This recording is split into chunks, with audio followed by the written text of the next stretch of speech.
Hey everyone, today I want to talk about a tragic incident that happened recently at the Ewerton Sports Complex in St. Catherine, Jamaica. A 34-year-old man named Vivian Francis, who was from East Windsor, New Jersey, was fatally shot by an off-duty policeman. So here's what went down. Around 10 p.m., an argument broke out between Francis and the officer. According to reports, it escalated quickly when Francis overturned a table and allegedly drew a knife. He then stabbed at the officer, who responded by pulling out his service firearm and warning him to drop the weapon. Despite the warning, Francis reportedly continued to advance. This led the officer to fire his weapon. Francis was hit and rushed to Linstead Hospital, but sadly, he didn't make it. After the shooting, things got pretty tense. The policeman faced threats from bystanders and had to leave the scene quickly for his own safety.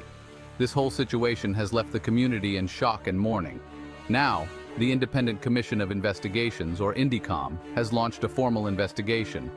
They're looking into all the details to determine if the use of lethal force was justified. This investigation is crucial for providing clarity and accountability, which is something the community desperately needs right now. It's a heartbreaking situation, and our thoughts go out to everyone affected. We'll keep you updated as more information comes in. Don't forget to like, comment, and subscribe for more updates on this and other stories. Thanks for watching.